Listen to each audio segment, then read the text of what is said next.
And we're on to the retro once again for Vietnam, and it's going to be up against Singapore in this one. Now, we've already seen both of these two teams rise, and we've seen good things from both sides as well. So excited to see these two teams go up against each other. Yeah, one thing I really want to point out is the fact that Sailor, we're going to see a lot of him.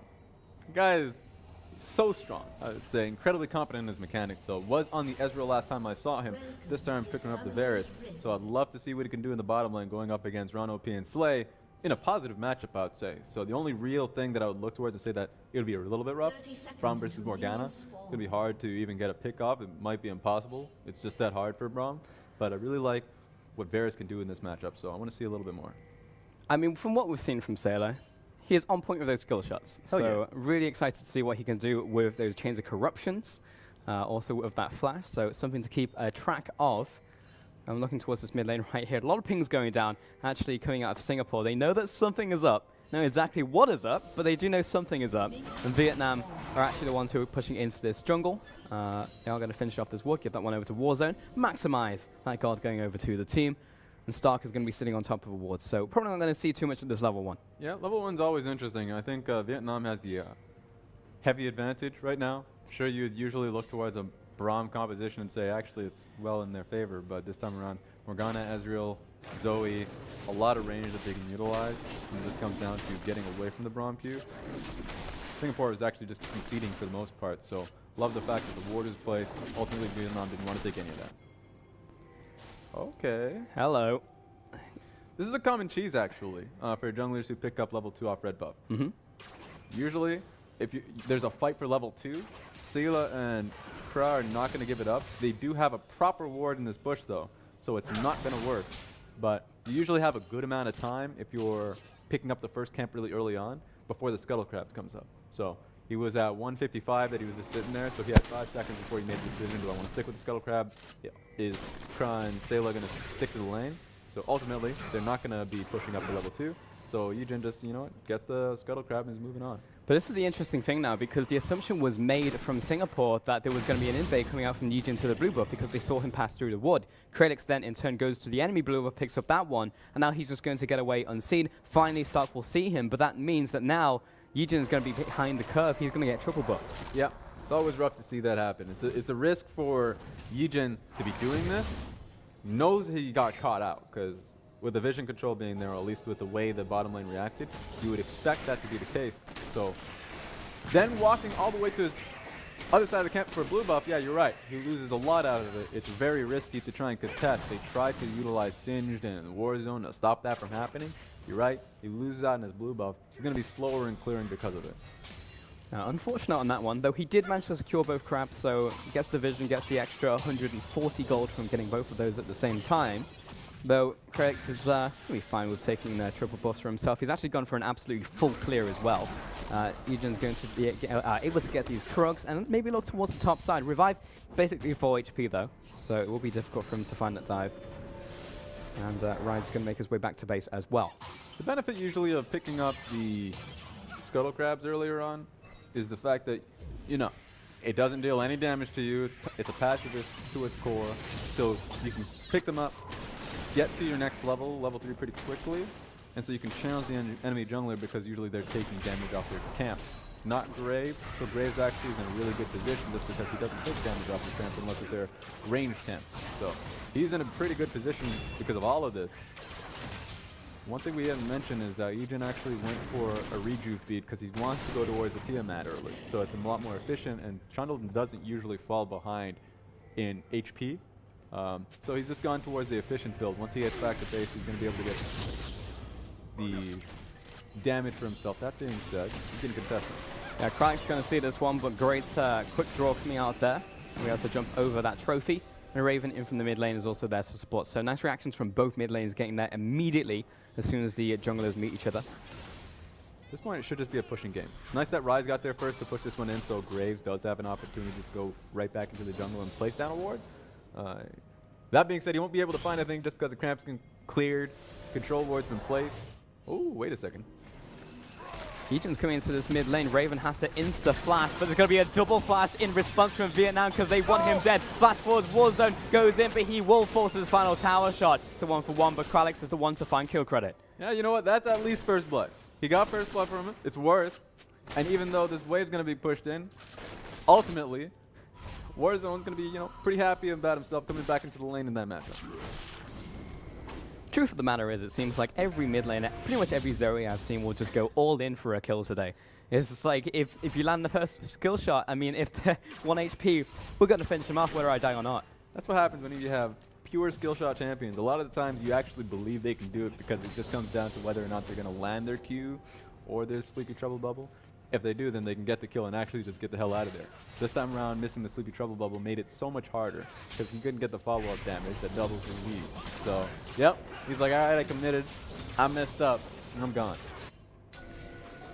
All right, 1-1 in terms of kills, and Ejin will find himself the second crab on the top side of the map. Here comes Warzone as well, also to cover his jungler. And Kralix will go back to base right here. Bot lane, do a quick check-in. How are we doing? So the Ezreal slightly ahead in farm, but there's a wave resolving right now, so Sailor's going to be okay with that one. Picked up his pickaxe as well, so Singapore aren't too bad shape when it comes to the bottom lane. Yeah, right now Slay, I would say, getting a lot of great cues off.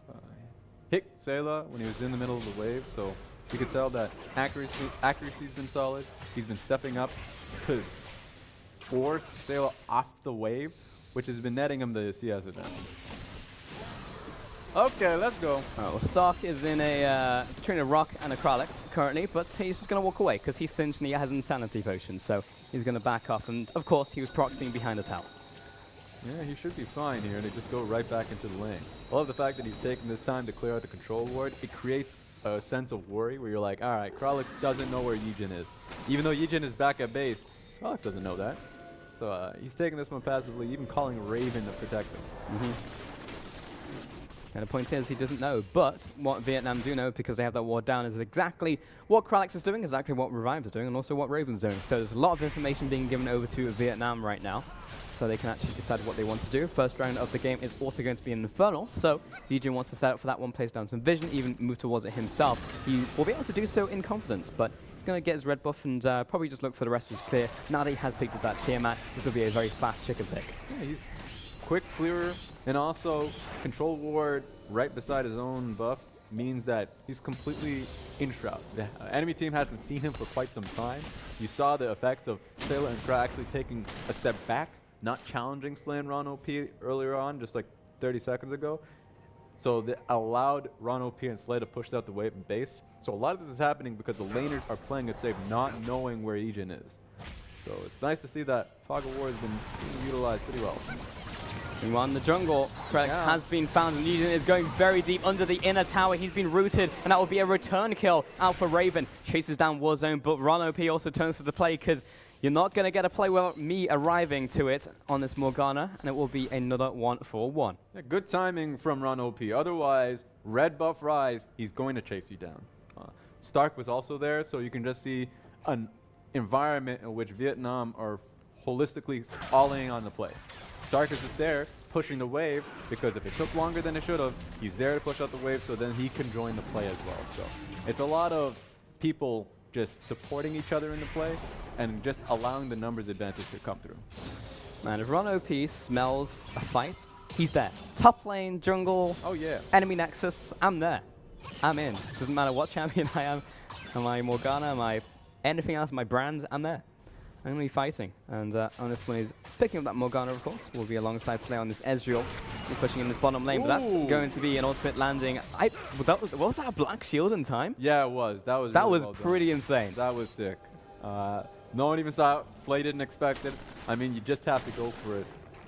Sailor just did it on reaction, of course. Just threw his ulti the moment Slay was picking up the CS. And Ron OP has the button right on him. I mean, that was near point blank as well. I don't even know what the reaction time you've got to have be able to do that is, but that must have been a reflex. Really nice stuff out there from Ron OP in the bottom lane. And of course, that would be no kill right there for Singapore. Meanwhile, it will be Blue Wolves going over to both the mid laners, and Raven will be getting his as well. How are we doing in terms of farm? In the top lane, slight advantage over to Singed. Mid lane, small advantage to Raven, and bottom lane pretty much even. And you can see that reflected in the goal totals. Of course, that first blood has slightly given it over to Vietnam. They are currently around 800 gold ahead, but nothing really to write home about. Yeah, I think at this point in time, the trajectory of the game, other than Kralix just picking himself up, an Infernal Dragon. I think he should be relatively safe in doing so. Singapore's competition is pretty good. I mean, Rise, side lane, has his TP. There was a kill happening. Wait a minute. Okay. And of course it's Run OP to find credit. He was in the middle of the wave. He must have gotten Q'd, so the Q's back up. Yeah, he's got another Dark Binding. Presumably it was Soul Shackles that found the last one, considering it's on cooldown plus the Ignite. So, kill over to him, but Kralix, he's on Dragon. So, in a weird way, it seems like Singapore may have just won that. It's hard to say. It is hard. Slay and Ron OP have been doing so damn well in this lane that they've just been pressuring consistently, allowing as a win condition for his team to push up. I'm surprised that, honestly, Kralix was even able to get that tower with how often Slay and Ron OP was creating space for EGen. So that, to me, is a little bit of a surprise. But now it just seems like EGen should recognize that that bottom lane is a major win condition. You know, set up a Trundle Pillar, and it should be easy for Ron OP to follow through. Going to be teleport back to the bot lane there for Slay, and he's actually moving towards his both Mirror Mana and you would assume a Triforce that we have seen otherwise later today. Yeah, that's true. I mean, he's put himself in a good lead, especially with the assist hold. So he's at a point in his life where he has to make a decision, and the decision should not be to lose damage. So gain yourself damage, get that Triforce. I'm feeling it. I like it. Slayer's not in a good place, however, and his tower's almost down to a third right here from Slay and Ron OP, tossing up the skill shots. And Sailor taking them to the face right here, playing a bad game of dodgeball. Taking True Shot Barrage as well, that's going to tag him as well. And this is not fun times for Sailor in the bottom lane, honestly. Yeah, just off of that, he must have lost his full stacks of potions, refillable potions. Must have. So now that he's pretty much getting poked out of this lane and the tower's that low, just take a look at this. So yeah, EGen and Warzone, even with an exhaust, this ain't looking pretty. Vietnam doubling down on this play, but it's once again a great chain of corruption onto Slay, and this time there is no Black Shield to save him. Follow through with the Fissure. Here comes Sailor chasing through Raven in the play as well, but this time he's got the flash. Gets the kill on the Room Prison, but Stark is down here as well. He's looking for this 1 versus 3, but that was possibly one of the worst teleports I've seen in my life. Yeah, that was bad. And I mean, I know we're looking at the corpse of Graves because he was the one that died looking for I guess the bridge going down the bottom lane. But ultimately, it all happened bot side. It was a good position for Vietnam. Turned awful when Slay got picked up by the ulti from Sailor. Ooh, Raven. He should be fine. I think he's He should be fine, but he definitely wasn't expecting there to be a troll in the bush. Here comes Warzone as well. Finds him with a paddle star. Last auto attack. There it is. From the portal jump and a kill down to Raven, but the bottom tower is dead. So yeah, this is looking okay. It's hard to say. It comes down to execution, and ultimately, based off of execution, Vietnam are making it a lot more scrappier than it should be. It should be a cleaner game. It's nice that they were able to get the kill onto Kralix and to Raven, and they would have been able to get the bottom lane too, but it really did mess up based off of Slay's positioning and Ron OP not getting the magic shield on time. So that's literally all it was, but that small mistake changed the course of this bottom lane. So at least they got a recovery gold off the kill on the Raven, but they should not be messing up. Okie dokie, let's take stock because we've had a lot happen in the last 2 That's true. to 5 minutes. So how are we doing? Gold basically even, but the Infernal Dragon has gone over to the Singaporean team. We've got 1 tower to 0, first tower of the game, and 4 to 5 kills in favor of Vietnam. Okay, we're all caught up, so excellent. A lot happened, good stuff. And 3 of those kills were also on Warzone, important to note. Bottom tower will now fall over to Vietnam as well, evening up the towers, and both bot lane towers are dead. So we do have a small tempo advantage, you could say, though, to Singapore, since they already have Sailor in the top lane. And since there isn't anyone there, maybe we could see a potential Herald push. There's potential. I think it works. One thing that you have to watch out for, if you're already looking at the Zoe. The reason I'm looking at Zoe is because Rise wants to be able to push out the wave. It looks like he's flashed in, and he wants this to work. Warzone jumps forwards, flashes out of the way of one thing, but there's a Stark on the other. He's grounded. He's not in a good place, but Raven will be able to walk away since the rest of his team did rotate away from the Herald after starting it to try and save the mid laner. One thing about the combination of Singed and Zoe that's hilarious is that it kind of works as the sticking power of the glue, the adhesive that he has. If you just throw whoever it is, actually, Ron OP. Oh, he's up in the air and he's about to go down for the count. There he is. Kralix finds that one. Now, EGen is still thinking about going in here where he's got Warzone, but Kraz not taking any of that damage. All right, so Singapore is still looking to fight back. But I just want to see the combination of Zoe and Singed once again. Throw him onto the Sleepy Trouble Bubble once it's trapped, and you get the reduced cooldown, pick again, and Zoe has 3 kills to her name. So even though right now Ron OP getting killed out earlier on, the position that Vietnam has through the mid lane should be effective. Just don't walk into a bush alone. That's the only thing I can say pretty confidently. About it. Remember, kids, don't walk into a brush alone. Always have a friend, hold a hand. Buddy system. It's always important in League of Legends. In all horror movies, move in a That's pack. true. Never Scooby-Doo it. Never split up and search for clues. Like, always stick with at least someone. It's important. It's funny because it's usually the party that sticks with the crew, the dog and the fucking Shaggy. They're the ones that catch the ghost first. That's true. So What does that tell you? split up. Everyone's alone. Everyone's alone. All right, that's again the Heralds being started and then backed away from. Good contest up there from Vietnam once again. But we have both of the duo lanes in the top lane right here. So it's a little bit harder for them to go for that once again. Warzone get himself a blue buff. The top tower is very low from Singapore. So it's important for Vietnam now to actually look for this pressure. And you can actually see that Eugen is here probably after his Grump. He'll look towards the top side. Kralix is very much aware of this. He's on his way to the top side as well. Yeah, we want to see if Sayla can get a proper ulti across onto Slay, because with Ginsu's being finished up, he has a pretty good spike for himself. That's something I want to see out of it. But with crowd basing, at that time, you can probably bid this turret goodbye. That was a bad time to head back to base. Yeah, I don't know about that one. Okay, he's going to put this Rise to sleep, and he's going to give him a Battle Star as well to boot. Seems like top lane tower, though, did not fall. Somehow Sailor managed to evaporate the entire way, but Eugen moving towards the mid lane now. He knows that Raven doesn't have flash. It's going to be on Warzone to try and find his bubble. I'm going to land, so no dead Rise. There we have it. They see Morgana, I believe, or at least at the very least Trundle. They see Trundle heading to the mid lane. So that means that Sayla, feeling comfortable, pushes out the wave, and a lot of the top lane pressure that you saw dissipates. So it's nice to see that coming out of Singapore, that top lane was well protected. I do want to see a little bit, actually, skirmish happening here on Eugen. He's backing off. Does he have flash? Yes, he does. So he's probably going to think about this one because he's got the teleport coming in. And actually, he's not really taking any damage because the damage unit isn't there just yet. Raven's over the wall. He flashes through. And now stay in Warzone. They're actually going to jump over the wall. Here's Warzone. Jumps back to the portal. Jump in Eugen. Actually died off to the side. I think that was Sailor finding that one. Rono P turns up to this play, but already it's an advantage over to Singapore. Yeah, it was all because they tried to get the pick off of Eugen, and though he was tanking up for quite some time, at the end of the day, you get the kill. Keeping mid lane, this is interesting. It looks like they're pinging onto this tower, so after getting this dragon, they could look for the fight, could look for the tower. Two options here. Double Infernos now to Singapore, and there's something to be concerned about if you are Vietnam. Wrong place, wrong time, wrong dragons if you are the blue team in this one. Moving towards Singapore, actually transitioning his pressure towards this mid lane now. Revive is tanky, he's big. But that's a lot of damage onto Krad. There is a potential for Vietnam to follow this one through because Ezreal's thinking about it, but then inside to add a collateral damage. Finds him on the backside. That's going to be a kill onto the Ezreal and the tower. Too much poke. I mean, you just really forget about the fact that Varus has poke to his name. The Q comes across. A lot came across. I gotta say, it was not just the Q. And then the finishing touch with collateral damage. All of that because Slay ease in. Thinks he can get the pick off it towards the Braum with how much damage he took. Poor decision to make, because Cross still had flash. Yeah, I don't really know about that one, Cotton. That was definitely a bold move. And I will say that just from watching Vietnam today, like, they seem to be playing just a little bit cocky. You know, they look at these squads, you know, they see Singapore, they see Malaysia, they see all these teams, and like, we can beat them.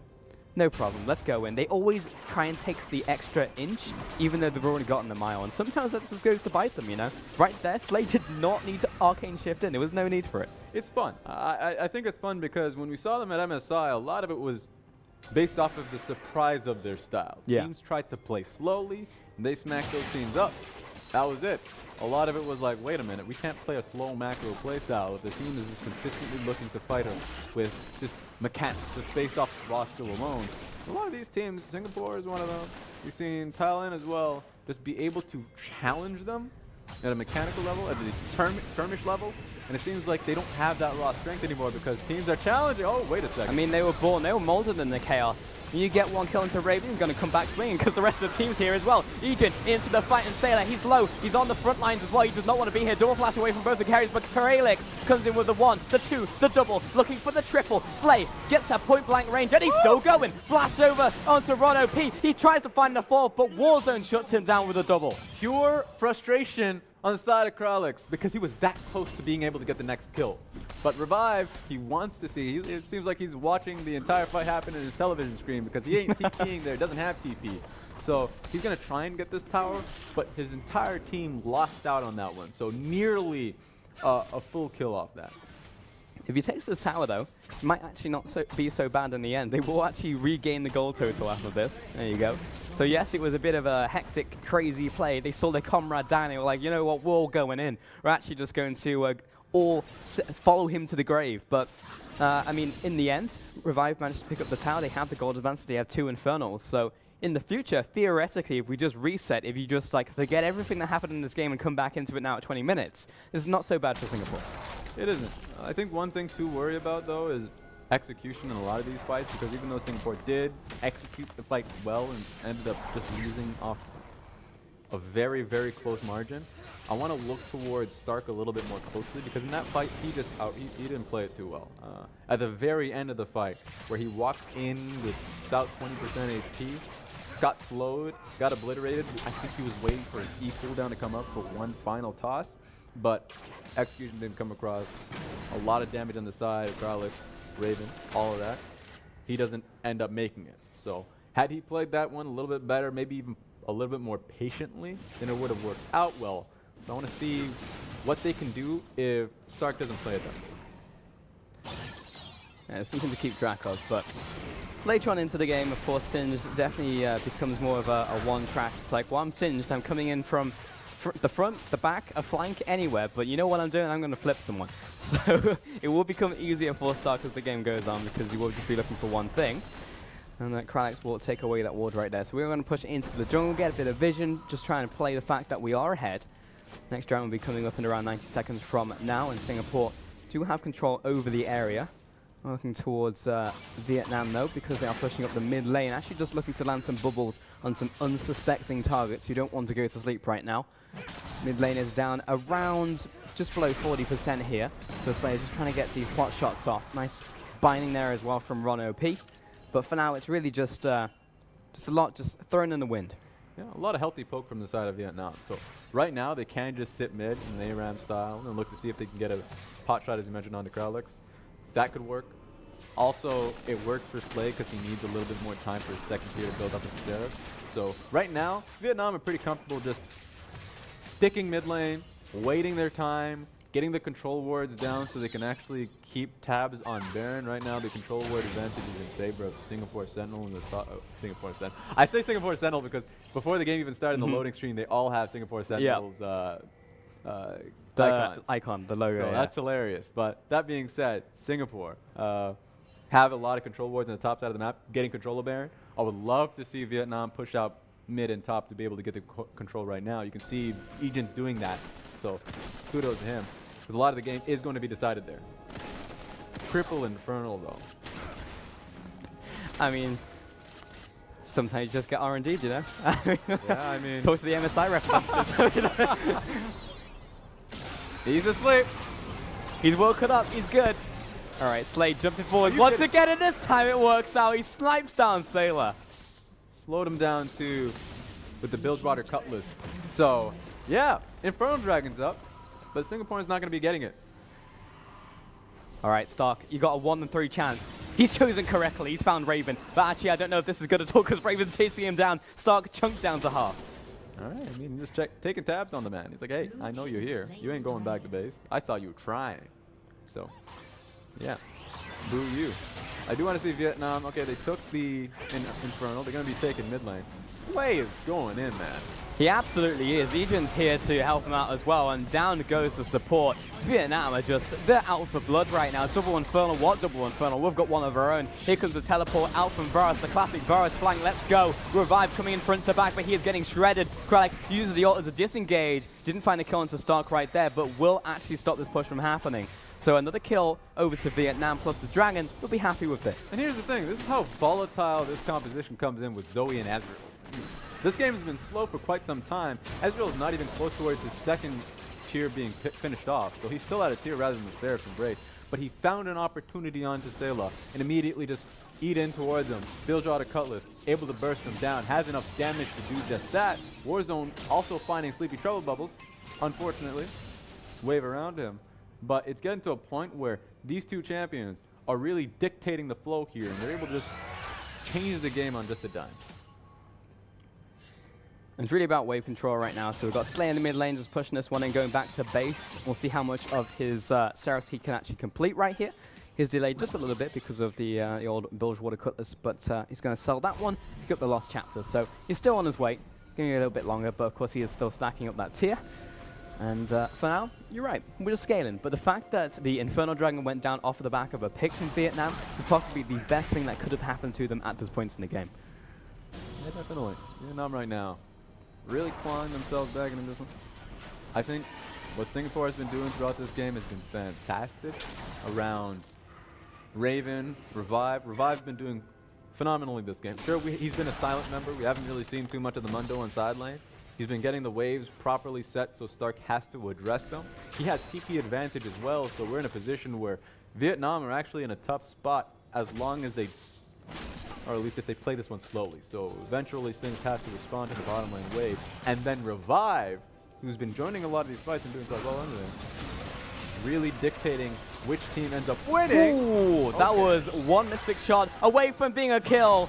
The True Shot Barrage doesn't quite find its mark, but Kralix, he was going to have to go full happy feet right there because he was going left, he was going right. Eventually he will survive, but Slay, he is on point in this game. Yes, he's aggressive, but boy, can he land a skill shot. Yeah, crucial timing too. Okay. Flash forwards, and so can Sailor. He steps up to the plate and he finds the kill. I love these two AD carries. I really do. They're so hype. I was worried because I was like, I don't know, man. I feel like Slay did a really good job at chipping down Kralix at that time because Mundo was coming in to join. I was like, well, Mundo's here, but my jungler is very low, so I don't know if he can push an advantage. Nope, Slay's dead. So now they're going to be looking for an inhib tower. Oh, they're going to head back. Wait a second. Interesting. I wonder if they're... It's interesting because they had the ability to push forward, but Sailor doesn't have much HP to his name. So that's the reason they would head back. Also, Stark was off the map at that point. He was in the jungle, and when there's you don't know where the Singed is, and he has double movement speed plus flash, you're like, maybe not. Maybe he'll just jump in and instantly kill AD carries. So they'll play it safe, they'll back away. At the very least, they can actually sweep some of these wards on Baron. We're 27 minutes into the game, so very real possibility we could see Vietnam go for it, or maybe a sneak coming out. So it's important to actually just play this one safe, because a wrong kill at the wrong time will actually swing this game massively to one side or the other. Yeah, and at this point of the game is when Singed is the most dangerous as you can be. Towers going down, long lanes. At this point, you don't know where a team has placed their wards down. So even though Stark doesn't have TP just yet, when he does, it's much easier for him to find an opportunity off a stray ward. One you can see right now on the left, to just find himself on a flank. So that's what I'm worried about. Revive right now has been doing a good job playing in the front because he knows that Stark is not in the flank. But when Stark finds himself looking down at Sayla, that's when you really start to panic. You do indeed. Especially when those chains of corruption just apparently are heat-seeking. I don't think I've seen a single chain of corruption not hit this mark this game. And sometimes it's even faster than Ronan P can react, and that guy can react very quickly. Here comes Kralix, and here comes Stark. He's going so incredibly fast, but he has been rooted. He's placed... That's almost unfair. Down goes Singed. He tried his hardest, but he just got everything thrown at him. That's what he's looking down at a support player. I'm telling you right now, there's a reason why there's no player cameras. Ron OP's getting the eye. Stark, yeah, sure, you know, I shouldn't blame Ron OP because Singed just ran him down, didn't have Morgana beside him. I thought he wasn't going to get permit done, but he did. So that's his life. Looks like Singapore is going to be able to get a lot more based off that. Yes, they are. It's going to be at least a middle inhibitor tower, if not the inhibitor itself right here. Stark, another 15 seconds on him. I mean, it's half an hour into the game. These death timers are pretty significant. Enough for Singapore to go from their inner turret all the way to the inhibitor and still have time to spare. Ping has gone down on top of the Baron. I'm assuming that is to put pressure down, wipe out some of these wards. That was a flash forward from Ron OP. He's actually committed. He's still going in. The Soul Shackles connect. Oh, stop for the back lines. You forgot he existed. Here comes the teleport out. Get to the chopper. Screams the Rise, and the rest of the team will manage to escape from this one, but the support being dead, Crash being dead, it will mean that Singapore have to watch on as Vietnam have started this Baron. Kralix is way too low in HP right now. It's going to be Vietnam taking these teamfight wins. Right, flashing away, and Sailor, he's in place. He's got nowhere to run. Oh, massive True Shot Barrage, and Raven, he's on the run. It's all going to be on the smite steal, though. Right now, Kralix is sitting by, just about to get a smite up. There we go, he has it up. And it's just about to be about him dashing over the wall and looking for it. He has no vision. He's He here! jumps over the wall. It's way too soon. Insta-dead. 3K. You know what? He had no wards to even see it, so he was timing He was it. guessing. He was timing. He was like, they have a lot of damage. respect Please, it. just burst it so I can jump in. That's sadness right there. It absolutely is, but I cannot praise him more for the fact that he still went for the play. He was like, you know what? This is 100% me just having to plan how much damage they're going to do, and I'm still going to go for it. So he was, he jumped in, he died, and it's going to be a Baron over to Vietnam. And this has been a chaotic last 5 minutes, but in the end, I think I can say that Vietnam have finally come ahead. Yeah, and it was all on that one play. Star coming in for a flank play. I mean, I don't care about this DP. I guess Sailor just wants to be on the map as fast as possible. But flank play coming in from Stark. I was initially worried because Ejin kind of blocked out the fling with his Trundle Pillar just a little bit. But ultimately, the deed is done. He got the free pick off of that. And Kralix was completely a no-show in the team fight because he had about sub 10 HP. So, or at least 10% HP. So he was not in a position to fight, and he's their most fed member on the team. Now Vietnam are in a great position where they are ahead, they are sieging, you've got a Zoe, you've got a Singed. At the same time, you've got Morgana to block any counter-initiate. So momentum truly in Vietnam's favor right here in Singapore. We're just going to have to try and stem the bleeding. Slay is going to be pushing in this mid lane because, of course, it will have to be escorted. There are super minions, of course, pushing in with them. But Vietnam, the prize is this tower to push as far as they can into the mid lane, as far as they can into these inner towers. They have a cannon that they're rolling with here. A lot of poke coming across. Brom's going to feel that thing. Singapore backing away. Revive's already low. He's going to be flung back into the team, and he is so low, already dead. He's meant to be the tank of the team, but he drops faster than anybody else. Here comes Vietnam looking for yet another tower here. It's probably just going to be an inhibitor conceded. Yeah, I mean, look at that. That's a cannon minion that's behind them, so they still have the minions to roll with. They technically can still move forward because Mundo is down for 30 seconds, their primary tank, and down goes Graves. Wait a second. Cool, he's put asleep, and he is dead. Slay with the damage, wipes out the jungler from the map. Now with 2 down, this is Vietnam knocking on the front door saying, hello, is anyone there? Are you going to respond? Because we are looking for the win. They're pushing down on C's Nexus turret. The first one falls, and Stark, he's full health. He wants to fling onto the AD carry, but he backs away. Cry, low as well, backing towards the fountain, but it's actually Raven who's in way too deep. Now trading off with Sailor, but it's onto the Nexus itself. There's split focus from Vietnam, but they still take down the AD carry, and they still take down Singapore. 32 minutes on the clock, and Vietnam get themselves a win.